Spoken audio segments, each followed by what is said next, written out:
Mas então vou falar aqui, Sérgio, começar apresentando um pouco quem é o Dom Rice, né? E depois a gente começa a conversar um pouco sobre o livro aí, tranquilo mesmo essa conversa e tal, normal, beleza? Beleza, É, tranquilo. é isso. O Minhas amigo está falando aqui anotações que a estão gente aqui. faz podcast via WhatsApp, é isso mesmo. É, É. cada dia aí sai uma hora, meia hora, 40 minutos de podcast diário, né? No mínimo. Dia que tá por baixo é 40 minutos. É. Bom, Luiz Antônio Carlos Lopes Ricci, ele é de Bauru, nasceu em 16 de maio de 66 e é, desde novo, né, assim, ele nasceu numa condição de família relativamente pobre, mas com pessoas que se, né, dedicavam ali.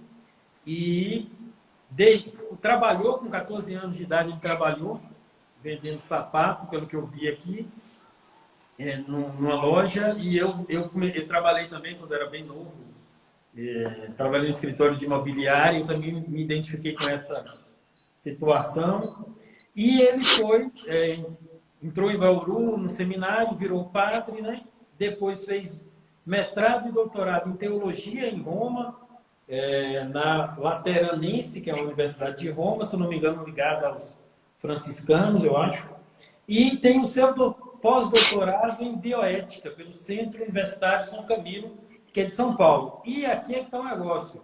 É o material do pós-doutorado dele que gerou esse livro aqui, A Morte Social, que a gente vai conversar. E aí ele foi ordenado padre, né? Em 10 de julho de 97 e foi ordenado bispo, eu acho que foi 16/7 de 2017. Então foi mais ou menos no ano que o livro saiu, 16 de julho de 2017. Então é um bispo da Diocese de Nova Friburgo e que está agora aí, porque sede é de Cantagalo e pertence à Diocese de Nova Friburgo. E aqui, mas a conversa nossa não vai tratar tanto da questão religiosa, obviamente que vai tocar em algum momento, mas essa aqui é uma discussão que me parece bastante interessante, porque a, a, a mistanásia é um conceito que tem uma origem muito forte no Brasil, quer dizer, ela é originária do Brasil, de um outro teólogo, sacerdote também chamado Fabri, né? Acho que é.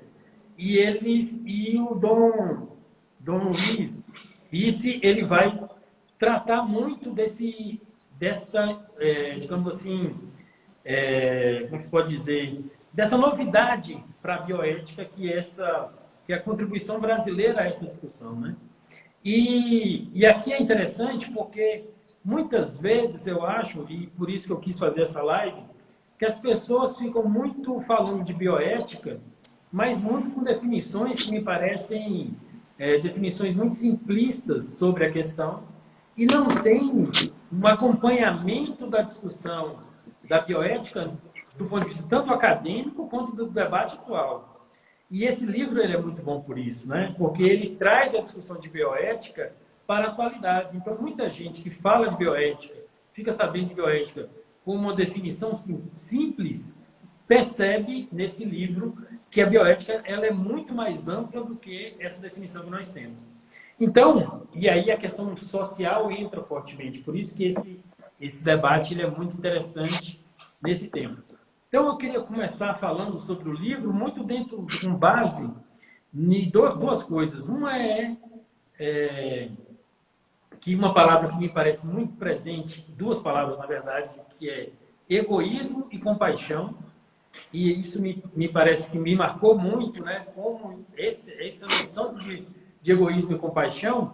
E eu vou pegar também um exemplo que teve no hospital, né, que é citado lá no livro, em que, acho que em 3 anos, teve mais de 800 mortes, ou foi 500 mortes, era uma média de 3 mortes por dia.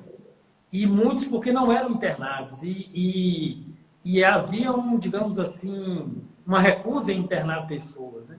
E aqui nós vamos perceber como a importância de levar uma discussão bioética também para uma dimensão da questão social. Ou seja, não é possível que a gente olhe para pessoas que vão vivendo de maneira tão precária, tendo uma vida tão com risco permanente de morte, e uma vida tão pouco qualificada, né? Assim, a gente fala de qualidade de vida, mas uma vida com uma qualidade de vida, que ele fala, inclusive, no livro, é muito necessário que a gente reflita sobre isso.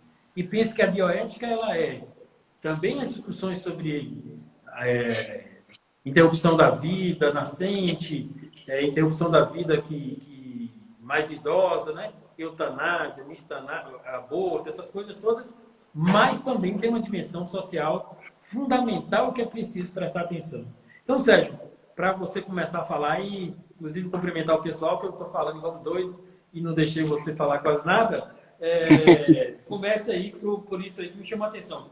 Egoísmo, compaixão e esse olhar para que uma saúde, por exemplo, que muitas vezes não atende as pessoas, né? Uma vida a gente não pode achar que isso é comum e que isso é aceitável, na minha opinião e do livro. Vamos lá. Então, eu sou o Sérgio, sou amigão aí do...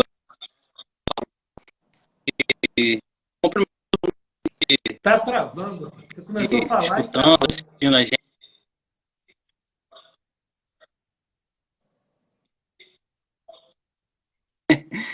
É uma alegria grande estar aqui conversando, trocando sobre esse livro. Como sempre, os trabalhos que eu faço com o Elton, inclusive o meu próprio nasce dessa reflexão que a gente faz no WhatsApp.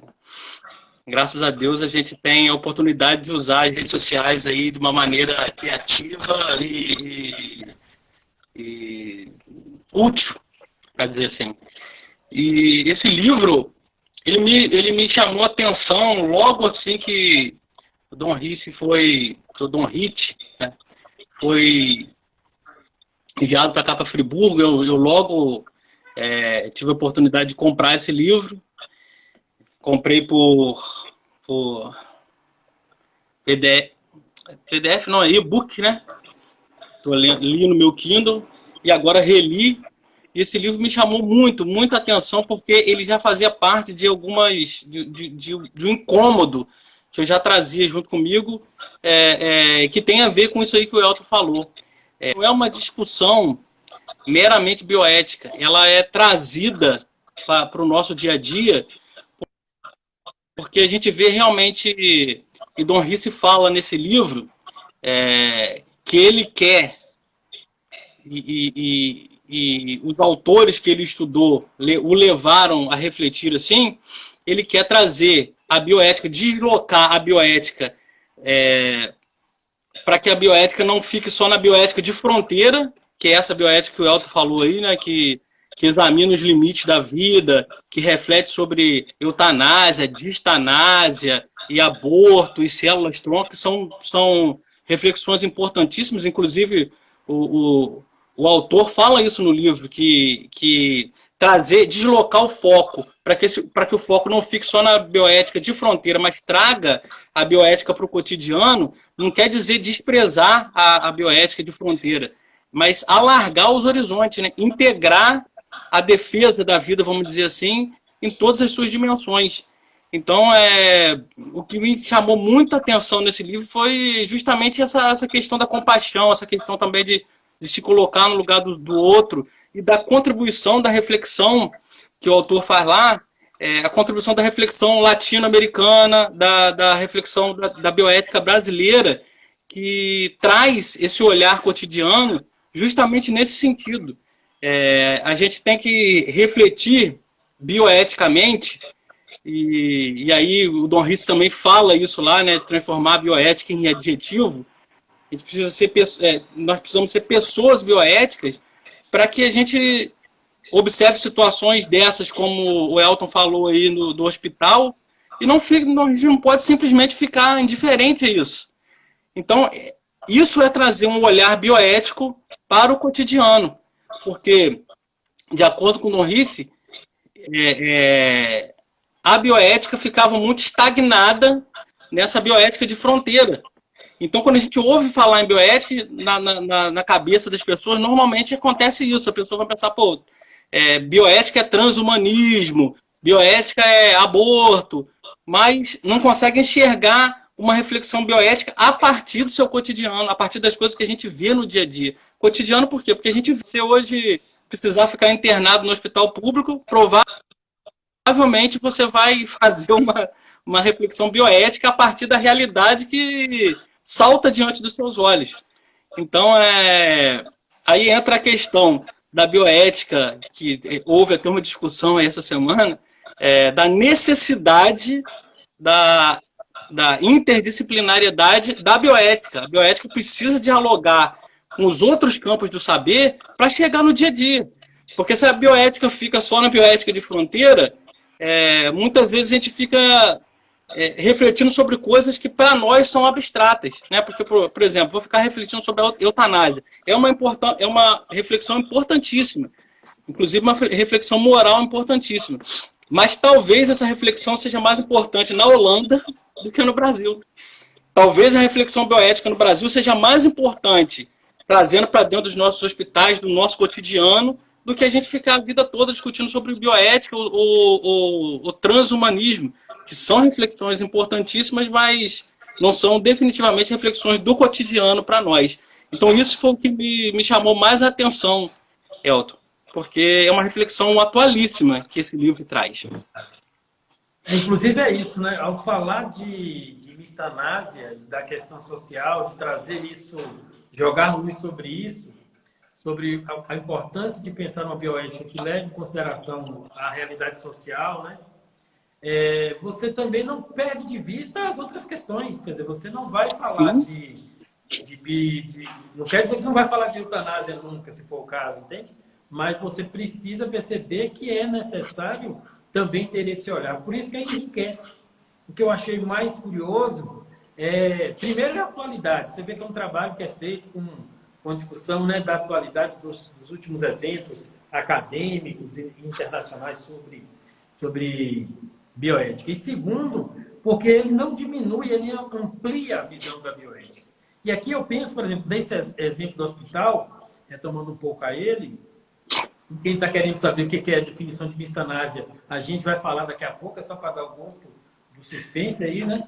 Mas você pensar, né, que se existe uma política de saúde no país, que ela, digamos assim, despreza uma certa camada da sociedade, que são os mais pobres, porque a gente sabe que tem uma dificuldade de chegar a todos, né, uma política de saúde, a gente sabe que é aquele negócio, né? Tem muito político que fica definindo as políticas de saúde e quando adoecem vai para os melhores hospitais do mundo. Enquanto que o povo continua indo para o hospital que ele definiu a política de saúde, definiu a quantidade de dinheiro para investir naquilo. Então, você tem uma política assim, tem o próprio hospital que recebe aquilo. O próprio hospital, ou seja, a sua direção, aqueles que comandam o hospital, eles podem refletir sobre aquela política que talvez seja uma política de exclusão. E também tem a ação do médico, do enfermeiro, de quem trabalha ali no hospital. Ou seja, a discussão da bioética, ou da morte social, da mistanásia, nesse ponto, por exemplo, do hospital, ou de outras políticas que a gente sabe que existem, de outras esferas, elas colocam em discussão tanto o plano de vista político, governamental, quanto o ponto de vista, digamos assim, das instituições como um todo e da pessoa. Ou seja, será que se a gente tem uma verdadeira formação bioética que leve em consideração a questão social e que leve também o valor da vida, a dignidade da vida humana, a importância que isso tem, será que nós efetivamente vamos conseguir contribuir para políticas de exclusão, para políticas de eliminação dos mais pobres, por exemplo? Então, é neste sentido que esse livro coloca que a discussão bioética ela não pode ser uma discussão de perfumaria, uma discussão ou uma discussão de tecnicidade, ou de coisas que a gente não tem uma vivência imediata. Então, a gente precisa colocar a discussão. Quer dizer, no Brasil, como o serviço público para a população mais pobre existe, ele não pode ser algo que a gente exclua de nossa reflexão bioética. Não tem como. Ah, mas isso é ética social também. É bioética, é ética social, é saúde pública, é um monte de coisa. Mas aí o olhar da bioética é dizer o quê? Eu acho que a grande questão da bioética, Sérgio, na minha opinião, é que ela vai levar o quê? O valor e a dignidade da vida. Ou seja, ela leva sempre que qualquer vida é uma vida que vale a pena. Isso, é verdade. Da criança que vai nascer, seja do idoso que pode morrer, e seja do pobre, do miserável que está nas ruas. E essa reflexão, essa intenção de trazer a bioética para o cotidiano, eu acho que traz essa dimensão da integralidade da vida. Porque eu fico pensando assim, Elton, o que adianta a gente ficar... Eu acho que essa discussão teve aí nas redes sociais há pouco tempo, porque teve casos aí eu não me lembro, minha memória é péssima, mas teve casos de acho que na Inglaterra, né, de um bebê que foi retirado das mãos da mãe para não receber o tratamento. Há pouco tempo atrás teve. Isso causou um fuzuê danado nas redes sociais. Ou então daquela menina, que eu acho que também eu não sei se é americana ou se é inglesa, que também eles retiraram o tubo de alimentação para ela morrer. Você lembra disso? Eu não lembro o nome da menina. Mas eu sei que também isso deu um fuzuê danado nas redes.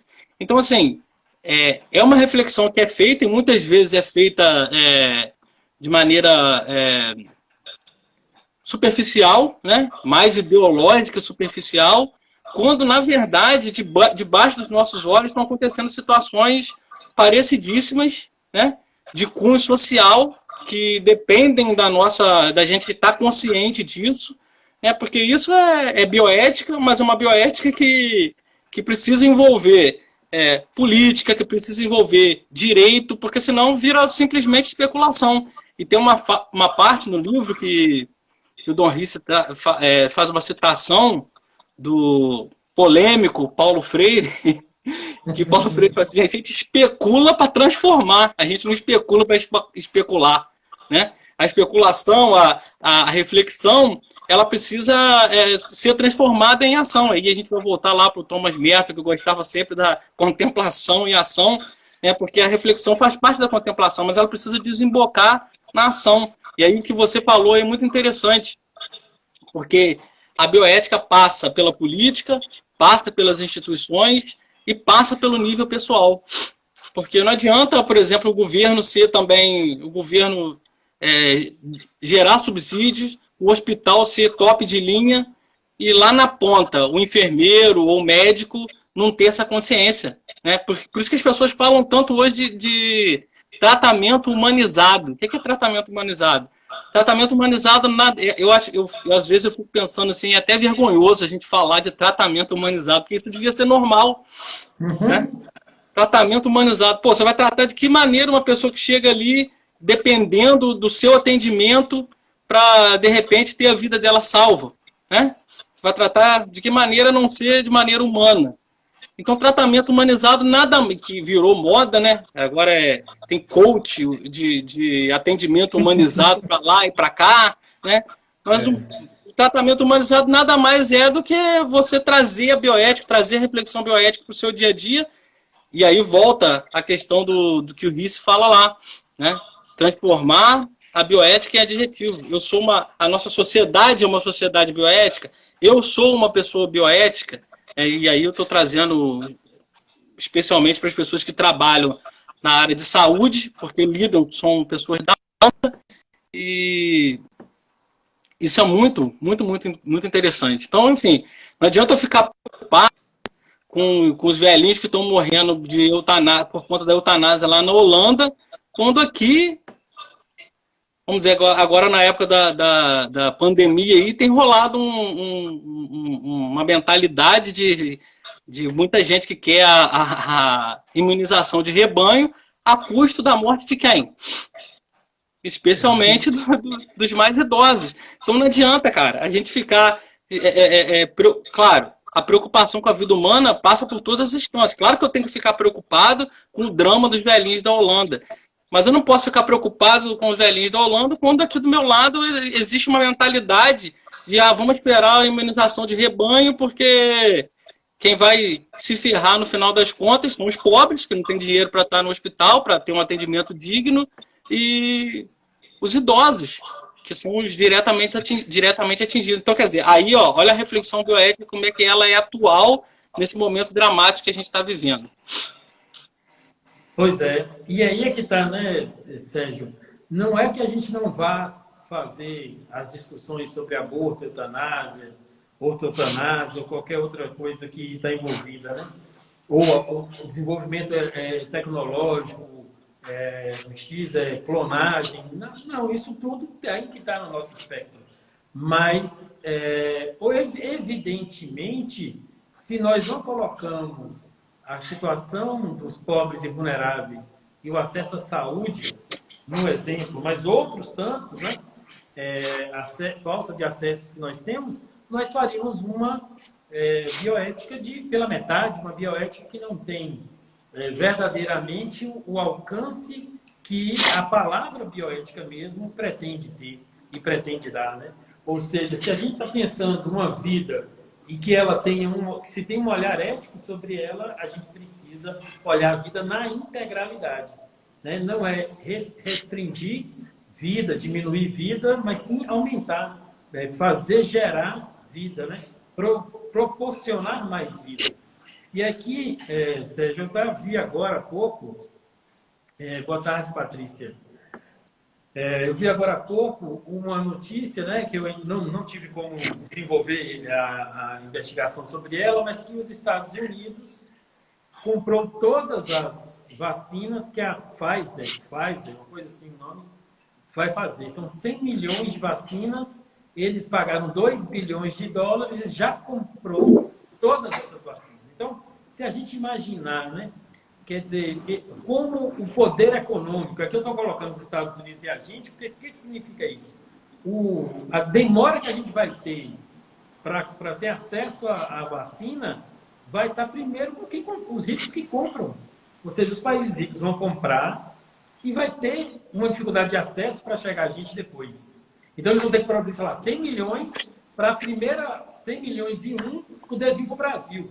Mas e se a França comprar? E se a Holanda comprar? E se a Alemanha comprar? Quer dizer, então, a gente já vai percebendo, só nessa comparação entre o Brasil e os Estados Unidos, como há uma diferença efetiva, por exemplo, aqui no Brasil, para quem tem dinheiro para ir para os melhores hospitais do país, né?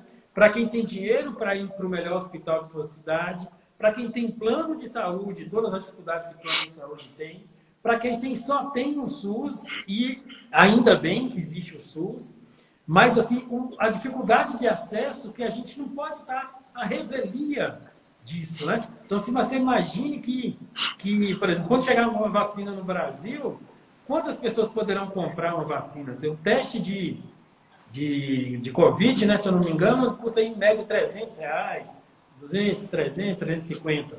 Por aí. Quantas pessoas podem tirar R$300 do auxílio emergencial de 600 para pagar um teste de coronavírus? Quer dizer, então só aí isso precisa ser refletido sobre nós. E aqui nem eu, nem você, e nem o Dom Risse vai falar de uma solução, o que é que deve ser, se é liberalismo, se é social-democracia ou coisa do gênero. Mas isso precisa estar em nossa reflexão. Quer dizer, no momento em que você percebe que o dinheiro pode ser verdadeiramente aquilo que mata, né? Porque deixa morrer, porque aí é que está. Não é que o cara vai lá e mata, mas ele deixa morrer.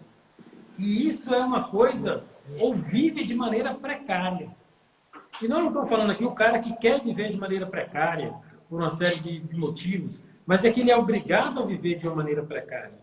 Então, a mistanásia, ela vem para jogar luz sobre isso, ou seja, o conceito de mistanásia vem para demonstrar objetivamente que nós precisamos viver efetivamente com um olhar distinto do que nós costumamos ter.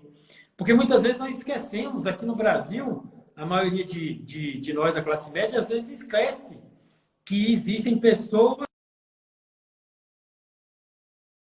mas não percebemos, e o Sérgio caiu, não percebemos que nós estamos vivendo situações também semelhantes de pobreza, né? De um outro tipo de pobreza quando a gente compara com um país que tem todo o dinheiro, né? Então, se vocês podem perceber que aqui no Nordeste mesmo aconteceu que o consórcio Nordeste comprou respiradores, né? E o avião que vinha trazendo os respiradores para o Nordeste, foi e voltou, está aí, ele passou nos Estados Unidos e ficou lá. Quer dizer, foi comprado para lá e não foi entregue aqui. Né? Estou dizendo assim, que como a gente às vezes olha, Sérgio, achando que eu sou de classe média, está tranquilo, mas pode ser que a gente demore 2 meses depois para receber vacina do coronavírus e não na hora que poderia, né? Na hora mais imediata. Então, é essa ilusão que nós temos muitas vezes de achar que isso não nos atinge, mas o fato de não nos atingir não deveria nos deixar tranquilos, porque tem que haver, como foi dito no início, né? Que é muito batido no livro, saída do egoísmo e uma evidente compaixão, né? Eu não preciso me sentir no lugar do outro, mas eu posso sentir compaixão pelo outro, né? E me dirigir a ele. Então, é nesse sentido que a gente tem que falar de mistanásia e de bioética e de uma noção básica de lutar, ou pelo menos se opor com nossa medida, cada um se opõe do seu jeito. Aqui, o nosso primeiro trabalho de opor à morte social é falar sobre ela, né? Dar a entender e conhecer. Mas a gente não tem outra atuação ainda nesse sentido mais efetiva, mas é dando a conhecê-la. Então é por isso que é importante que a gente possa viver uma atitude de pensar com compaixão pelos outros, né? Então, Elton, rapidinho, dentro disso que você falou, me lembro que no começo da pandemia, quando começou ali a circular as notícias de que os hospitais iriam entrar em colapso, alguns políticos aventaram a possibilidade ali de tornar as UTIs dos hospitais particulares, né? Fazer com que as UTIs fossem divididas fossem tomadas pelo Estado, vamos dizer assim. Não vou saber usar o vocabulário técnico isso. Mas tornar as UTIs disponíveis para todo o povo e não só para uso particular. Rapaz, o povo que tinha plano de saúde, o povo ficou revoltado, inclusive comigo nas redes sociais, porque o povo já acha que é comunismo, já acha que é socialismo fazer esse tipo de coisa, porque enquanto eu tenho plano de saúde, enquanto eu tenho a minha grana para cuidar da minha saúde, enquanto a minha grana me garante, eu não preciso me preocupar, entre aspas, com nenhuma reflexão bioética, não preciso nem saber o que é mistanásia. Agora, quando aquilo toca na minha pele, e aí a importância da reflexão cotidiana, quando aquilo toca em mim, né, quer dizer, a simples possibilidade do cara que tem o melhor plano ser tratado como aquele cara que não tem grana para dar entrada mesmo ele no hospital público ele não consegue ser bem tratado, a simples possibilidade de eu me colocar no nível, no lugar do outro, efetivamente, me causa desespero. Eu começo a achar que o comunismo está chegando. Então, acho que é importante a gente falar isso, porque a gente não está aqui, nós não estamos falando isso porque somos comunistas ou socialistas, estamos falando simplesmente como seres humanos preocupados e trazendo à tona uma reflexão que nos tocou, né? Eu acho que é a definição mais clara do que nós somos, porque não somos realmente comunistas, né? Mas eu acho que eu sou distributista, né? Como todo mundo já sabe. Mas a coisa que mais me parece fundamental, cara, é que a gente, na verdade, entendeu que a vida humana tem dignidade. Isso. Entendeu? E é toda vida humana tem dignidade. E se a gente não compreende isso, a gente vai ficar botando dignidade humana em lugares que a gente queira colocar. Então não é só a criança que vai nascer, não é só o idoso que vai morrer, tem, né, já está muito debilitado, que a gente tem, que tem dignidade humana. É qualquer sujeito tem dignidade. Isso. Então, e o nosso mandato é amar os inimigos. Né? Nosso mandato é amar os inimigos. Então, todos têm dignidade humana. Então, nesse sentido, quando eu leio essa coisa da mistanásia, e eu tenho um plano de saúde, né, por exemplo, eu poderia dizer, não, eu estou nem aí, eu tenho um plano de saúde, eu vou entrar no hospital, não é o melhor plano do mundo, mas eu estou mais ou menos garantido. Mas não é isso, né? Porque aquela pessoa que não teve atendimento agora, que não teve, que agora está sofrendo por falta de uma coisa ou de outra, ou mesmo as pessoas que estão trabalhando nos hospitais, que estão sem material, EPIs e tudo, que a gente sabe que tem lugar que estão assim, eu tenho clareza de que todas elas têm dignidade. O cara que está no presídio, todos ele também tem dignidade. Né? Então é esse tipo de situação, né, que a gente sabe, né, que é o nosso mandato. O nosso mandato é isso. Todas as pessoas têm dignidade. As mais frágeis, as mais débeis, mas também qualquer uma, até que está me perturbando e me atrapalhando a vida hoje. Então, é nesse sentido que pensar sobre a questão da morte social nos faz sair de uma dimensão do egoísmo para uma dimensão da compaixão. E, de novo, não é para todo mundo aqui, sei lá, fazer passeata. Não é isso que a gente está falando aqui agora, né? Até porque não é hora de fazer passeata. Mas é preciso que a gente pense sobre isso, chamar a nossa atenção de que a dignidade humana é de todos, e o nosso mandato é esse.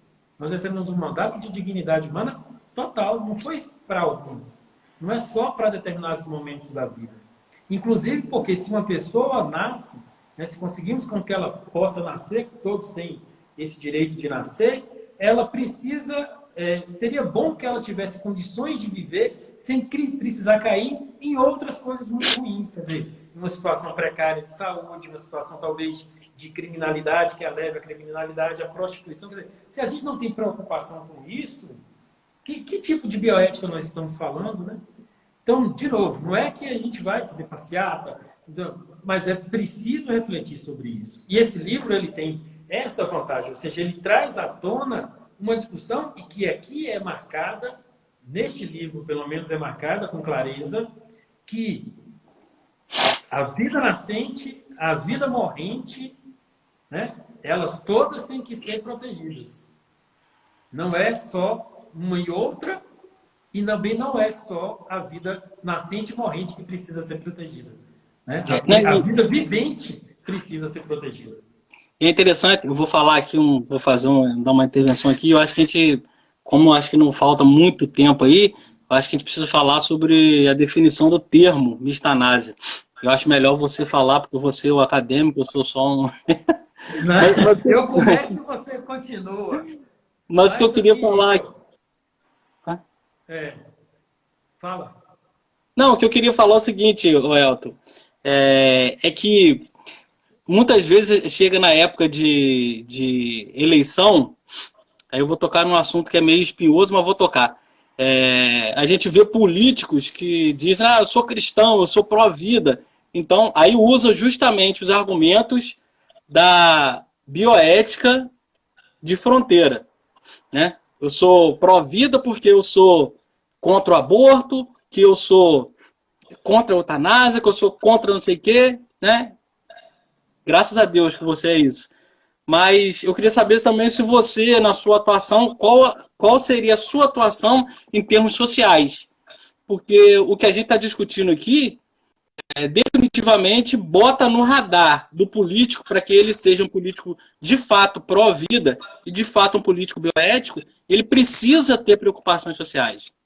Então não adianta o cara levantar a bandeira de anti-aborto, de anti-eutanásia, eu sou pró-vida, mas se depois a atuação dele é uma atuação desastrosa em termos sociais, ele não vai lutar lá para aprovar, sei lá, a grana da educação, ele não vai aprovar a grana da saúde, ele não vai fazer, ele não vai ter uma atuação que de fato proteja a vida em todas as suas dimensões. E a gente sabe que esse olhar social, e não sou eu que falo isso, é a doutrina social da igreja, né?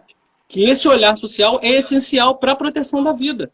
Então, de novo, não adianta a bioética ficar só na fronteira. É preciso ter esse olhar social. Então, eu acho que daí vem a importância dessa reflexão. Também para a gente, para nós católicos, que a gente é muito alienado em termos políticos, né? A gente passa 4 anos sem olhar a vida dos nossos candidatos, olhar o que o cara faz, e quando chega na época da eleição, a gente vai votar e fala assim, pô, vou escolher o candidato lá que é contra o aborto. Pô, o cara às vezes ele levanta uma bandeira contra o aborto, mas você vai ver a atuação dele nas outras áreas, ele simplesmente se esconde atrás daquela bandeira do aborto e não tem nenhum compromisso social, não tem nenhum compromisso com as outras áreas que também são áreas de defesa da vida. Enfim. Beleza. Tem aqui dois comentários, né? É isso, Lucas falando aqui sobre a questão das definições abstratas, né? Acaba sendo só engodo. E aqui tem uma coisa que eu e Sérgio, com certeza, né? Falamos aqui, que é a pergunta sobre ter preocupações sociais em todas as dimensões, sendo contra o nascituro. Na nossa perspectiva e na perspectiva deste livro, não. Eu acho que Dom Risse aqui, ele faz questão de marcar a dimensão da necessidade, da preocupação social, da morte social, de ser contra a mistanásia e também de ser contra, ou melhor dizendo, de ser a favor da vida nascente e também daqueles que estão mais debilitados, mais em condições anormais. Então, da nossa perspectiva, não. Então, assim, a resposta é bem curta, mas a gente sabe que existem pessoas que terão essa dimensão, achando, né, que tem essa, digamos assim, essa duplicidade, que para nós é criticável, eu diria, né? Mas, no entanto, a gente sabe que existem pessoas que acham que sim. Não é o nosso caso e não é o caso do Luiz Antônio Lopes Risse, Dom Risse aí, o bispo de Nova Friburgo. Elton, inclusive, eu andei dando uma pesquisada no Padre Fabre, que é o autor do neologismo aí, mistanásia, e ele é um homem que claro, é sacerdote, absolutamente contra o aborto, né? E a favor do nascituro, inclusive anda pelo Brasil aí fazendo palestras em paróquias e para grupos contra o aborto. Então, quer dizer, a questão não é ser contra ou a favor do aborto, a questão é ser contra o aborto, a favor do nascituro, mas ampliar o leque para a questão social, né? E, inclusive, olhar o aborto também como uma tragédia social. Eu acho que a grande questão é a dignidade da vida humana.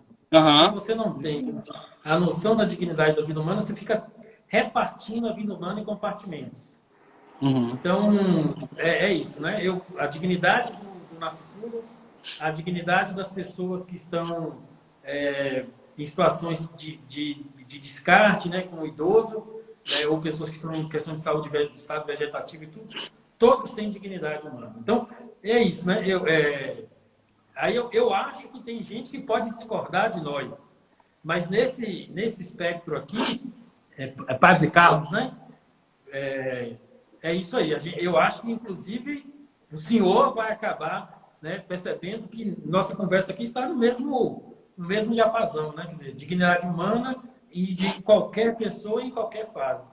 Mas, assim, já que o Sérgio pediu, eu vou lembrar o seguinte: tem um termo chamado eutanásia, que é a abreviação da morte, que ele é muito comentado, né, por aí. E muitas vezes, hoje em dia, né, se tem políticas para que se faça isso, né, e tal, de fazer, né, digamos assim, possibilidades, possibilidades de discussão sobre a questão. Tem também, contrária à eutanásia, tem a distanásia, que é aquele negócio de deixar a pessoa muito tempo sem, tipo assim, tentando artificialmente fazer com que ela sobrevive e tudo. Isso também não é algo muito bom, né? Tanto que a ortotanásia, que é um termo pouco usado, inclusive entre nós, mas a ortotanásia seria isso, quer dizer, quando viu que não tem mais jeito, né, pode-se deixar que a vida seja interrompida no seu tempo, né? Lógico que dando todos os mecanismos para que a pessoa não sinta dor e tal. E aí a mistanásia, ela vem, ela entra nesse espaço que é o espaço que a gente não tinha ainda de uma marcação de deixar morrer. Ou seja, muitas vezes nós não percebemos que existe uma forma social, por negligência, por omissão, às vezes até por ação, mas que é deixar com que a causa da pobreza, por exemplo, da violência, da desigualdade, tudo isso leve a que pessoas morram mais facilmente, ou que as pessoas morram antecipadamente. Ou seja, e que vão tendo uma vida, muitas vezes, que é marcada pelo sofrimento, o abandono, a indiferença e a violência. Ou seja, é neste contexto que, inclusive, o Dom Risse cita que no Brasil a gente tinha assassinatos, a média de homicídios chegou a 60 e tantos mil pessoas por ano. É muita gente assassinada num breve espaço de tempo. Isso é uma coisa que a morte social, a mistanásia, tem que olhar. A gente vê que tem muitas pessoas abandonadas por falta de acesso à saúde, por falta de acesso a remédio, por falta de acesso a um tratamento básico, também que são levadas à morte. Então, em alguma medida, a mistanásia, ela vai colocar essa questão de uma morte miserável, infeliz, precoce e evitável. Olha como é curioso, né? Morte infeliz, miserável, as condições miseráveis, e que ela é precoce, ou seja, é feita antes da hora e evitável. Quer dizer, se a gente imaginar, Sérgio, neste ano só de 2020, quantas crianças foram assassinadas nesse país, ou por ações de agentes públicos que mataram dando tiro, alguns até dentro de casa, ou por ações dos cuidadores, né, entre aspas aí a palavra cuidador, que na hora exata não deram assistência à criança, negligenciaram a assistência. E isso tudo ganha dimensões altíssimas, né? Mas a gente precisa, por exemplo, olhar para isso. Quer dizer, é preciso que nós façamos alguma coisa para que este tipo de morte seja evitada. Né? Quer seja uma da violência do Estado, quer seja da violência da indiferença humana, quer seja de minha ação. Quer dizer, porque muitas vezes foi eu que fui negligente, eu que não prestei a assistência devida às pessoas. Olha como isso impacta do ponto de vista do humano, ou seja, da pessoa, e aqui para mim, momentos importantes desse negócio, quando se fala de uma bioética personalista, né? Como a gente faz também a questão das instituições e também do Estado. Então, olha como olhar para a morte social não é o trânsito. Quer dizer, o trânsito mata enormemente e a gente precisa olhar para isso. A gente precisa ter o olhar de que isso é evitável e assim precisamos tratar. Se você quiser complementar alguma coisa, Sérgio, eu vi que tem perguntas aqui, eu vou voltar lá, mas você fale um pouquinho aí para eu achar aqui. Não, então, você falou aí que essa sua conclusão aí diante da definição de mistanásia, para mim eu assino embaixo. Isso precisa virar uma reflexão e nesse tempo de pandemia a gente tem visto aí lives, podcasts, diversas manifestações de pessoas refletindo sobre como é que vai ser o nosso novo normal, né? Utilizam esse termo novo normal. E, inclusive, o Railson, que fez aquela podcast comigo, ele me disse que lá na paróquia dele, por exemplo, só para citar um exemplo, tem muito mais gente procurando cesta básica do que buscando marcar o dia do batismo dos filhos. Então, quer dizer, a questão pós-pandêmica vai ser inevitavelmente uma questão social, uma questão de bioética, uma questão de reflexão sobre como nós, e aí passa a reflexão, passa pelo Estado, passa pelas instituições e passa por nós. Como nós vamos encarar esse novo momento? Que vai ser um momento onde o nível de pobreza vai se elevar, as desigualdades, a tendência é que elas aumentem. Então, assim, eu acho que é um período, embora a gente não tenha feito isso aqui pensando em refletir sobre o período pós ou período pandêmico, mas é uma reflexão atualíssima justamente por causa disso. E também eu me lembro, Elton, não vai dar tempo de a gente falar aqui sobre a questão da mística, que Dom Risse fala lá, que é uma parte muito bonita do livro, que ele fala sobre a compaixão, fala sobre Schopenhauer, mas a frase que salta aos meus olhos quando ele fala da mística é a frase de João Paulo II. O homem que sofre pertence-nos. Então, quer dizer, o homem que sofre pertence a todo aquele que é humano, né? Porque o homem que sofre é o homem que está atingido na sua dignidade. Então, se nós, como seres humanos, não nos sentimos atingidos pelo sofrimento do outro, não sentimos compaixão quando o outro sofre, é sinal que tem alguma coisa aí realmente fora de escopo, está fora do lugar. Então, eu queria só complementar com isso, porque não vai dar tempo de a gente entrar na questão da mística. Não vai dar mesmo, não, porque a gente tem aqui mais ou menos uns 6, 7 minutos. Eu vou ler aqui, e aí depois eu vou ler tudo, e aí depois a gente comenta terminando, né?